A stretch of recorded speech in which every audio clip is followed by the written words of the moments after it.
유방암 등 부인암 치료 후 팔다리에 부종이 생긴다면 림프 부종을 의심해야 합니다. 인체의 노폐물을 청소하고 면역 기능을 담당하는 림프계는 암세포가 전이되는 통로가 되기에 치료를 위해 림프절을 잘라내면 순환장애로 인한 림프 부종이 생길 수 있는데요. 초기엔 마사지나 압박 치료 등으로 좋아지지만 지속될 경우 세균 감염의 일종인 봉화지겸이 오거나 수술적 치료가 필요할 수도 있습니다. 막혀있는 림프액을 정맥으로 빠지도록 유도하거나 림프절 이식, 지방흡입 등 다양한 수술 치료로 호전을 기대해 볼 수 있는 림프 부종에 대한 궁금증을 함께 풀어봅니다. TBC 클리닉 건강 365 오늘의 주치 성형외과 전문의 김일국 교수님과 함께하겠습니다. 안녕하십니까? 안녕하세요. 예. 간혹 암 치료를 받다가요, 팔이나 다리가 부었다, 부종이 생겼다 이런 말씀들을 하시더라고요. 제가 부종은 좀 알거든요, 부었다. 그런데 림프가 이게 도대체 어떤 일을 하는 곳인지 잘 모르겠더라고요. 네, 혈액이 우리 몸을 순환하는 것처럼 림프, 즉 림프액도 림프관을 타고 우리 몸을 순환하고 있습니다. 림프는 우리 몸에서 면역 기능을 담당하고요. 소장에서 지방이나 지용성 비타민 같은 영양소의 흡수에도 관여를 하고 있습니다. 림프관 사이사이에 림프절이 연결되어 있는데요. 이 림프절이 예전에 임파선이라고 부르던 것이고요. 몸 안에 들어온 세균, 바이러스 같은 이물질들이 림프에 의해서 림프절로 옮겨진 후에 이곳에서 림프구와 같은 면역세포에 의해 제거됩니다. 그러니까 우리 몸의 면역을 담당하고 또 지방을 흡수하는 곳이 림프라는 곳인데 여기 순환에 문제가 생기면 이 부위가 붓는다는 뜻인가요? 네, 그런 것을 림프 부종이라고 합니다. 림프 부종이란 여러 가지 원인에 의해서 신체 특정 부위에 림프 순환이 방해되면 림프액이 몸통으로 흘러가지 못하고 한 곳에 정체되어서 그 부위가 붓는 병을 말합니다. 예. 저 예전에 이런 말 많이 들었거든요. 네. 림프 부종 때문에 팔다리가 많이 부었어. 그럼 저는 궁금하더라고요. 교수님, 팔다리 말고 혹시 다른 부위도 부을 수 있는지 궁금해요. 어때요? 네, 림프 부종은 주로 팔다리에 발생하고요. 이론적으로는 얼굴이라든지 신체 다른 부위에도 발생할 수는 있지만 네. 팔다리 이외에는 굉장히 드뭅니다. 그리고 보통은 양쪽 팔 혹은 양쪽 다리 이렇게 동시에 생기지는 않고 한쪽 팔 혹은 한쪽 다리에 많이 발생합니다. 증상은 팔, 다리가 붓는 건데요. 림프액이 빠져나가지 못하고 조직에 차 있으니까 붓게 됩니다. 붓기는 병이 진행할수록 심해지는데요. 초반에는 부은 것을 누르면은 움푹 패이지만은 붓기가 아주 심해지면은 피부와 피하 조직이 단단해져서 네. 잘 눌리지도 않게 됩니다. 근데 이게 왜 우리가 많이 부으면 좀 아프고 약간 통증이 좀 느껴지잖아요. 그렇죠. 혹시 림프 부종도 좀 이렇게 통증이 있을 수가 있나요? 네, 보통은 통증을 동반하지는 않습니다만 통증이 있을 수도 있고요. 그 외 저리다든지 피부가 당기는 느낌이라든지 아니면 팔다리가 무겁다든지 하는 그런 증상이 동반될 수 있습니다. 네. 손가락을 눌렀을 때 움푹 들어가는 것을 오목부종이라고 하는데요. 이것은 병이 초기부터 지속적으로 있을 수 있지만 그렇지만 마지막 단계인 섬유화가 진행되면 더 이상 나타나지 않습니다. 그리고 통증에 대해 조금 더 말씀을 드리자면 통증의 경우에 어떤 항암 치료 때문인지 아니면 림프 부종 때문인지 뭐 그런 것들이 통증의 양상만으로는 구분하기가 힘듭니다. 둘 다 가능성이 있기 때문에 그런 증상과 함께 한쪽 팔이나 다리가 부어 있으면 림프 부종을 진단할 수 있는 림프 신티그라피, 스펙트 CT와 같은 검사를 시행해서 감별을 해야 되겠습니다. 네. 사실 살면서 붓는 일은 누구나 겪는 일이잖아요. 저도 한 번씩 이렇게 아침에 일어나면 많이 붓고 하는데 시간이 지나면 또 사라지더라고요. 그래서 네. 많은 분들이 이 부종을 대수롭지 않게 여기게 되는데 림프 부종 치료하지 않고 놔두면 어떻게 될까요? 처음에는 림프 부종이 팔이나 다리를 높게 들고 있으면 그 붓기가 빠지는 정도로 가볍게 옵니다. 그렇지만 병이 점차 진행할수록 팔이나 다리를 들고 있어도 붓기가 빠지지 않고 결국 만성적으로 진행하면 피부에 섬유화가 일어나서 피부가 딱딱해집니다. 이렇게 되면 거의 마지막 단계라고 할 수 있습니다. 저는 림프 부종하면 일단 팔다리가 붓는다 생각나고 그 네. 두 번째는 제가 주변에서도 많이 들었어요. 암 치료 받다가 또 림프 부종 때문에 고생하는 분들이 꽤 많더라고요. 네. 근데 암 치료뿐만 아니라 이 림프 부종이 다른 이유 때문에 또 생길 것 같거든요. 네, 맞습니다. 림프 부종의 원인은 선천적으로 발생하는 유전자 변이, 그리고 기생충 감염, 외상, 비만, 혈관 질환 등 매우 다양한 원인이 있는데요. 그중에서 우리나라에 가장 많은 것은 암 치료 후에 발생하는 림프 부종입니다. 여기서 말하는 암 치료라는 것은 수술, 항암 치료, 그리고 방사선 치료 모두 해당되고요. 대표적으로 유방암 치료 후에 팔이 붓는 림프 부종이 생길 수 있고, 생식기나 골반, 사타구니 암 치료 후에 다리가 붓는 그런 림프 부종이 생길 수 있습니다. 교수님, 근데 제가 얼핏 듣기로 유방암이 림프를 타고 잘 전이가 된다 이렇게 들었거든요. 네, 제가 그런 얘기를 이제 그래요? 들었었는데, 그러면 유방암 치료 후에 왜 림프 부종이 잘 생기는 것도 혹시 이런 거랑 좀 연관이 있지 않을까 싶어요. 네, 유방암 수술을 하면 겨드랑이의 림프절에 대한 검사 혹은 수술을 함께 시행합니다. 유방 주위에 있는 림프절로 암이 전이되었는지 확인하기 위한 건데요. 이때 겨드랑이에 있는 림프관이 손상될 수 있습니다. 팔의 림프액은 대부분 겨드랑이를 통해서 몸통으로 빠져나가기 때문에 겨드랑이 림프관이 손상되면 팔에 림프 부종이 발생할 수 있는 겁니다. 뿐만 아니라 유방암 수술 전후의 항암 치료, 방사선 치료 등에 의해서도 림프관이 손상돼서 림프 부종이 발생할 수 있습니다. 네, 그렇군요. 그렇다면 유방암 수술 후에 림프 부종이 생기는 어떤 대략적인 시기가 있는 건지, 그때까지 뭐 아무런 증상이 없으면 괜찮은 건가요? 그게 림프 부종이 발생하는 딱 시기가 딱 정해져 있지는 않습니다. 그래서 보통은 그렇지만 이제 유방암 수술이나 항암 치료, 방사선 치료 후에 즉시 생기기도 하고, 아니면 어느 정도 시간이 흐른 후에 생기기도 합니다. 대부분은 치료 직후 혹은 수개월 후에 발생하기는 하지만은 그렇지만 그 시간이 지났다고 해서 꼭 안심할 수 있는 그런 것은 아닙니다. 네. 시간이 이 정도 지났으니까 이제 림프 부종 안 생기겠지, 또 이렇게는 생각할 수가 없네요. 그죠? 그러니까요. 미리 신호를 좀 주면 좋겠어요. 림프 부종 곧 생깁니다. 좀 이렇게 뭔가 알 수 있도록. 몸에서? 그죠? 신호를 주면 좋으려만. 아니, 그러면 앞에서 왜 붓기 말씀하셨잖아요. 이 붓기라는 게 뭐 며칠 지속이 되는 거예요? 아니면 뭐 몇 달간 지속이 되는 거예요? 예, 림프 부종이 가볍게 온 경우에는 재활의학과에서 시행하는 압박 치료로 이제 호전이 되는 경우도 있습니다. 그렇지만은 그런 경우가 아니라면 림프 부종은 계속해서 진행하는 질병이 되겠습니다. 그래서 보존적인 치료로서 치료되지 않는 림프 부종은 수술과 같은 그런 추가적인 치료로서 개입하지 않으면은 시간이 얼마나 걸릴지 차이는 있겠지만 대부분은 만성으로 진행하게 됩니다. 근데 림프 부종도 이제 사람마다 좀 다 다를 것 같아요. 특히나 이제 암 치료 중인 환자들 가운데서도 림프 부종이 잘 생기는 고위험군이 있을까요? 어떨까요?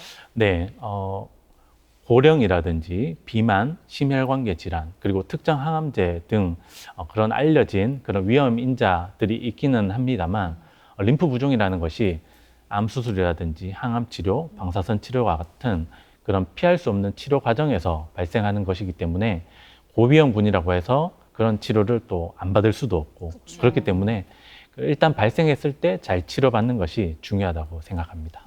네. 실제 외래를 찾아오는 환자 중에 림프 부종이 아닌데 이게 부종으로 착각을 하고 찾아오시는 분들도 있을 것 같아요. 어떻습니까?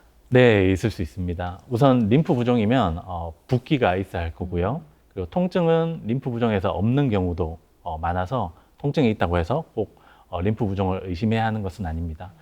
붓기의 양상에 있어서는 림프 부종의 경우 겨드랑이나 사타구니에서 림프 순환이 차단되는 것이기 때문에 팔이나 다리 전체적으로 이렇게 부종이 나타나는 것이 특징이 되겠습니다. 네. 그래서 손이나 손가락만 붓는다든지 아니면 발이나 발가락만 붓는다든지 하면 가능성이 좀 떨어지게 되는 것입니다. 그리고 마찬가지 이유로 양팔이나 양다리에 부종이 생겼다고 해서 만약에 그런 경우라면 양쪽의 수술을 받은 것이 아닌 이상 림프 부종의 가능성은 떨어진다고 생각할 수 있습니다. 그렇지만 가장 중요한 것은 만약에 림프 부종이 의심된다면 진단을 위한 검사를 시행해야 한다는 것입니다. 저는 잘 모르지만 진단이 정말 중요한 것 같아요. 네. 왜냐하면 주변에서 거의 반의사처럼 진단해 주시는 분들이 있어요. 아, 지금 느낌 보니까 내가 쳐봤더니 포털 사이트 이런 경우는 림프 부종이야. 정보가 너무 많으니까. 맞아요. 신뢰를 할 수 없는 거예요. 교수님, 병원에 가면 어떻게 진단이 되는 거예요? 네, 림프 부종의 진단은 팔이나 다리가 얼마나 부었느냐, 뭐 이런 걸로 하는 것은 아니고 해당 부위에 림프 순환의 기능적인 장애가 있느냐 없느냐로 판단을 하게 됩니다. 이와 같이 림프 순환의 기능을 평가할 수 있는 검사로 가장 많이 시행하는 것이 림프 신티그라피입니다. 방사성 의약품을 손이나 발의 피부에 주입한 후에 감마 카메라를 이용해서 스캔하는 검사고요. 이 검사를 하면 팔이나 다리에서 몸통으로 림프 순환이 정상적으로 일어나는지 안 일어나는지 그런 것들을 평가할 수 있습니다.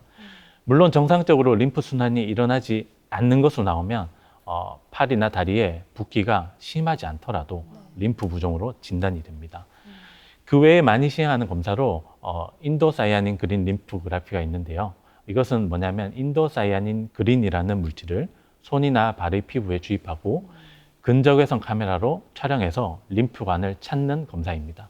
이 검사는 조직 깊은 곳까지 림프 순환을 볼 수는 없지만 비교적 높은 해상도로 피부 얕게 존재하는 그런 림프관을 찾을 수 있어서 수술 부위를 결정할 때 많이 시행하고 있는 검사입니다. 그 저만 해도 만약에 전날 야식을 먹고 잤잖아요. 그럼 다음날 얼굴이 부어 있을 거 아니에요. 아침에 라면 먹고 붓고. 뭘 먹어도 이제 요즘 붓더라고요. 그러면 아침에 세수할 때 주먹으로 얼굴을 막 이렇게 마사지해서 경락 마사지를. 떼거든요. 지금이 또 좀 이해된다. 빠진 거예요. 아무래도 림프 부종도 좀 초기에는 치료를 할 때 좀 비수술적 치료, 뭐 마사지나 압박 이렇게 좀 이루어지지 않을까 싶거든요. 어떤가요? 네, 림프 부종 초기에는 비수술적인 치료를 우선적으로 시행합니다. 비수술적인 치료는 재활의학과에서 시행하는 완전 울혈 제거요법이 있는데요. 이것은 도수 림프 배출, 그리고 압박요법, 운동, 그리고 피부 관리 뭐 이런 것들로 구성이 되어 있습니다. 프로토콜에 따라서 다르지만은 한 번 시행하는데 3주 내지 8주 가량 걸리고 이후에도 지속적으로 환자 스스로도 비슷한 치료 및 관리를 계속 해줘야 합니다.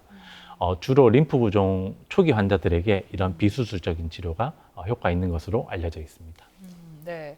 그런데 순환이 좀 잘 안 되고 부어 있는 상태에서 감염이나 염증이 생기면 문제가 더 커질 수 있다고 들었거든요. 림프 부종 환자에게 혹시 이 피부 감염이 생기게 되면 이건 어떻게 치료할 수 있나요? 네, 봉화지겸이라고 피부를 포함한 피하 조직의 세균성 감염이 발생할 수 있습니다. 이런 피부 감염은 누구에게나 생길 수 있겠지만 림프 부종 환자에서 발생했을 때 잘 낫지 않기 때문에 그래서 더 조심해야 합니다. 네. 피부 감염 자체에 대한 치료는 항생제를 쓰고 또 상처를 깨끗하게 드레싱하고 그런 일반적인 치료와 동일합니다만 림프 부종이 있으면 상처를 통해서 림프액이 과도하게 흘러나와서 상처 치유를 더디게 할 수 있습니다. 이와 같은 경우에는 림프 부종에 대한 치료가 반드시 동반되어야 합니다. 비수술적 치료로 네. 또 호전이 되면 좋겠는데 그렇죠. 사람 마음인지라 그렇지 않을 때는 수술을 받아야 되잖아요. 근데 예전에는 문제가 되는 림프가 있으면 이제 절제를 했다고 들었는데 네. 요즘에는 또 살릴 수도 있다고 이야기를 어디선가 들은 것 같거든요. 어디서요? 이거 맞는 정보입니까, 교수님? 네, 보통 비수술적인 치료로서 부종이 호전되지 않거나 반복된 피부 감염이 있을 경우에 수술적인 치료를 고려하게 되는데요. 최근에는 미세 수술 방법이 발전함에 따라서 림프 순환을 회복시켜주는 그런 림프 재건 수술이 일반화돼서 널리 이용되고 있습니다. 그래서 뭐 이런 수술은 이제 사실은 개발된 것이 아주 오래되지는 않았습니다. 15년, 20년 전만 해도 이런 수술을 할 수 있는 사람이 전 세계적으로도 몇 명 없었을 정도로 최근에 많이 개발된 수술인데요. 그 전까지는 부은 조직을 단순하게 잘라낸다든지 아니면 지방 흡입을 하기도 합니다. 흡입을 해서 부피만 줄인다든지 하는 그런 수술들이 시행이 됐었습니다. 그렇게 림프 순환의 기능적인 회복 없이 부피만 감소시킨 수술은 시행해도 림프 부종이 재발하게 됩니다.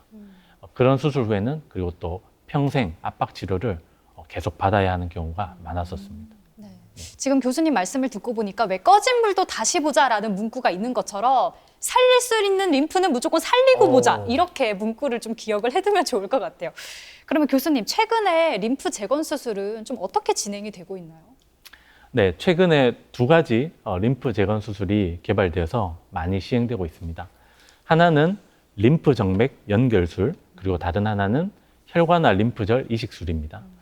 먼저 가장 많이 시행되는 림프 정맥 연결술은 림프 부종이 발생한 팔이나 다리에서 림프관을 찾아내서 이제 그것을 정맥에다가 연결해주는 그런 수술입니다. 왜 이렇게 하느냐면 겨드랑이나 사타구니에서 림프의 흐름은 막혔지만 정맥 혈관은 통하고 있기 때문에 이렇게 림프관과 정맥을 연결해주면 그 정맥 혈관을 타고 림프액이 빠져나간다는 그런 개념입니다. 두 번째로 많이 하는 수술이 혈관화 림프절 이식술인데요. 이거는 신체의 다른 부위에서 림프절을 떼서 해당 팔이나 다리에다가 이식해주는 수술입니다. 네. 보통 첫 번째 말씀드렸던 림프 정맥 연결술을 먼저 해보고 효과가 없다든지 도저히 연결할 만한 림프관이 남아있지 않은 경우에는 이 두 번째 수술을 시행하게 됩니다. 림프 정맥 연결술보다는 이 혈관화 림프절 이식술 이 두 번째 수술이 좀 더 큰 수술이라고 할 수 있습니다. 네. 그러니까 림프가 지나가는 큰 길이 막혔다면 이렇게 새끼를 내는 방법, 그리고 어디서 건강한 림프절을 떼와서 이식하는 방법이 있다 이렇게 말씀을 해주셨잖아요. 그렇다면 림프 부종을 치료하는 수술 시기라는 게 따로 정해져 있나요? 네, 오늘 제가 말씀드리는 내용 중에 가장 중요한 내용인데요. 오. 사실은 림프 부종 환자에서 림프 재건 수술을 언제 해야 되는가에 대해서는 치료하는 의사들의 합의가 아직 이루어지지 않은 상태입니다. 왜냐하면 그도 그럴 것이 초기 림프 부종의 경우에는 완전 울열 제거요법 등과 같은 비수술적인 치료로 증상이 호전되고 치료되는 경우도 많기 때문입니다. 그렇기 때문에 무조건 수술을 빨리 해야 하는가 하면은 또 그런 것은 아니라는 거죠. 그렇지만은 림프 부종이 계속 진행하면 팔이나 다리에 남아있는 림프관조차 기능을 하지 못하는 그런 림프관이 돼서 림프 정맥 연결술 같은 림프 재건 수술을 할 수 있는 기회를 놓칠 수도 있습니다. 저는 수술하는 의사 입장에서 가급적 빨리 수술 받으시기를 추천해드리고 있습니다. 시기가 딱 정해져 있지는 않지만 그래도 가급적 빨리 수술을 하는 게 이제 좋은 거네요. 근데 사실 뭐 앞에서도 말씀하셨지만 국내 암 환자분들 중에 림프 부종이 생기는 경우가 많다 보니까 네. 수술로 이어졌을 때 사실 부담되는 게 환자 그리고 가족들 마음이거든요. 맞아요. 혹시 수술에 대한 합병증 같은 건 없습니까? 네, 먼저 림프 정맥 연결술은 큰 합병증은 없습니다. 그렇지만은 이게 매우 고난이도 수술이기 때문에 그런 림프와 정맥이라는 혈관을 연결하는 것이 실패할 수는 있습니다. 보통 이 수술에서 연결하는 림프관의 직경이 보통은 0.5mm 미만인 경우가 대부분입니다. 그래서 이게 맨눈으로는 불가능하고 수술용 현미경을 보면서 머리카락보다 더 얇은 실을 이용해서 림프관과 정맥을 이렇게 꼬매는 건데요. 그러다 보니 연결이 실패하는 경우도 있을 수 있습니다. 그리고 무엇보다 림프 부종이 상당히 진행한 환자의 경우 연결할 만한 림프관을 찾지 못해서 이 수술을 실패하거나 또 애초에 시도조차 못하는 경우도 있을 수 있습니다. 그리고 두 번째 말씀드렸던 혈관화 림프절 이식술의 경우에는 림프절을 뗐는 부위, 즉 공여 부위에 합병증이 발생할 수는 있습니다. 턱 밑에서 림프절을 뗀 경우에는 턱 밑 안면 신경마비로 입이 돌아가는 경우도 있을 수 있고요. 쇄골 상부에 림프절을 뗀 경우에는 그 부위에서 림프액이 계속 흘러나오는 등의 그런 합병증이 있을 수는 있습니다. 네, 합병증이 있을 수는 있군요. 좀 주의를 해야 될 것 같고 앞에서 림프 부종이 있을 때 이제 되도록 빨리 수술하면 좋겠다라고 말씀하셨는데 그래도 왜 림프 부종이 생기고 시간이 한참 지날 수도 있잖아요. 그래도 수술을 할 수는 있겠죠? 네, 그런 경우도 물론 있을 수 있습니다. 이런 수술이 있다는 것조차 이제 모르셔서 수술을 받지 않고 몇 년이 지났는데 과연 내가 수술을 받을 수 있을까? 그런 고민이 들 수가 있는데요. 네. 일단 기본적으로는 시간이 지나면 지날수록 림프 부종이 있는 부위의 림프관이 딱딱해지고 기능을 잘 못하게 됩니다. 그렇지만 환자에 따라서 5년 이상 지나도 연결할 만한 림프관이 남아있는 경우도 있을 수 있습니다. 그래서 제가 수술한 환자 중에서도 림프 부종이 발생한 지 7년이 지나서 수술했는데 완치가 된 분도 있거든요. 네. 그러니까 지레 포기하지 마시고 림프 재건 수술을 할 수 있는 병원을 찾아서 검사를 한번 받아보시기를 권해드립니다. 네. 그리고 수술이 끝난 후에 관리를 잘해야 되잖아요. 관리하는 방법이 궁금하고요. 수술하면은 림프 부종을 완전히 없앨 수가 있나요? 네, 림프 재건 수술을 받은 후에도 수술 이후에 압박 치료를 일정 기간은 유지를 해야 합니다. 왜냐하면은 림프액의 압력이 정맥혈의 압력보다 낮기 때문에 수술을 통해서 림프액이 빠져나갈 길을 만들어 준다고 하더라도 자연적으로 빠져나가지는 않습니다. 따라서 붕대 같은 걸로 조직을 압박을 해줘야지 이것이 원하는 대로 림프액이 정맥을 통해서 빠져나갈 수가 있는 것입니다. 그래서 보통 수술 후에 6개월에서 1년가량 압박 치료를 유지한 후에 서서히 붕대를 제거해 나가는 식으로 치료를 합니다. 이렇게 치료하면 물론 완치가 될 수 있고요. 붕대를 평생 감는 것에서부터 해방될 수 있습니다. 근데 제가 빠르게 적어봤거든요. 림프액의 압력이 정맥혈의 압력보다 낮다. 이게 무슨 말이에요? 제가 이게 상상이 안 돼가지고. 네. 그러니까 이제 액체의 흐름은 압력이 높은 데서 낮은 데로, 공기도 마찬가지고 네. 압력이 높은 데서 낮은 데로 가는데, 우리가 수술해서 원하는 것은 림프액이 정맥으로 가기를 원하는데 정맥의 압력이 더 높으면 그쪽을 못 가는 거죠. 네. 그래서 조직을 압박을 해주면 림프액이 정맥으로 빠져나가게 된다. 이제 그런 의미가 되겠습니다. 약간 오. 일타 강사 강의 같아요. 그러니까 구독, 바로 좋아요 이해가 보냈어요. 저. 아니 그러면 교수님, 전 이것도 궁금했거든요. 뭔데요? 사실은 림프 부종이 있을 때는 팔다리가 부으니까 환자 입장에서는 유소봐 이게 부었는데 움직이기도 애매하고 그렇다고 또 가만히 있자니 병을 키울 것 같기도 하고 운동을 해야 돼요, 말아야 돼요? 어렵네요. 네, 수술을 받으시더라도 압박 치료나 림프 마사지 같은 치료를 지속적으로 받는 것은 좋고요. 그렇지만 그것 외에 림프 부종의 치료에 도움이 되는 다른 특별한 운동은 없는 것으로 이렇게 알고 있습니다. 그리고 아까 왜 철원 씨가 정보 받아라고 그랬잖아요. 주변에서 네. 정보를 주는 사람들이 너무 많다고. 맞아요, 허우적거리고 있어요. 저도 이제 이것저것 좀 검색을 해보니까 이런 말들이 나오더라고요. 림프 부종 환자들이 생활 속에서 주의해야 할 점 중에 체열하면 안 되고 수액 맞으면 안 되고 사우나 가면 안 되고 뭐 이런 말이 있던데 이거 다 진짠가요? 너무 궁금했어요. 네, 림프 부종이 있는 팔이나 다리에 혈압을 측정한다든지 수액을 맞는 것은 피하고 있습니다. 그렇지만 뭐 아주 불가능한 것은 아니고요. 뭔가 굉장히 응급한 상황이 있다면 해야 되겠지만은 일단은 이제 평소에는 이제 피하고 있는 그런 것이고요. 왜냐하면 이제 그런 것들이 림프 부종을 악화시킬 수 있기 때문에 그렇게 피하는 것입니다. 그거 외에 비행기를 탄다든지 사우나를 간다든지 뭐 그런 것들은 큰 문제는 없는 것으로 그렇게 알고 있습니다. 네, 그래요. 사람과 사람 관계에서도 타이밍이 중요하다 이런 말을 하잖아요. 앞에서 치료 시기에 대한 또 수술 시기에 대한 부분을 강조해 주셨는데 수술을 할 때 타이밍이 참 중요한가 봐요. 네, 제가 진료를 하다 보면 환자들이 이 림프 부종이라는 병이 수술이 가능한지도 모르시는 경우가 많습니다. 그래서 수술 받는 시기를 놓치는 경우도 많은데요. 주변에 림프 부종 환자가 있다면 수술로 치료가 가능한 병이라는 것을 꼭 서로 알려주셨으면 좋겠고요. 또 아까 말씀드렸지만 수술 받는 시기가 매우 중요합니다. 림프 부종이 너무 진행하면 연결할 만한 림프관이 남아있지 않을 수도 있기 때문에 늦기 전에 얼른 수술 받으시기를 권해드립니다. 저는 교수님의 마음을 알 것 같아요. 조금이라도 빨리 오면은 또 치료를 받을 수 있는 부분이 있기 때문에 특히나 오늘 이 건강 365 보는 분들 중에 암 환자분들은 림프 부종에 대해서 미리 알아두셨다가 서둘러 꼭 병원 오시면 좋겠어요. 네, 그리고 또 림프 부종을 조기에 좀 치료를 하면은 절반 정도는 비수술적 치료로도 이게 가능하다고 하니까요. 지레 포기하지 마시고 좀 적극적으로 치료를 받아보시기 바랍니다. 네, 그래요. 네, 지금까지 시간 도움 말씀에 성형외과 전문의 김일국 교수께서 소개해 주셨습니다. 오늘 말씀 잘 들었습니다. 네,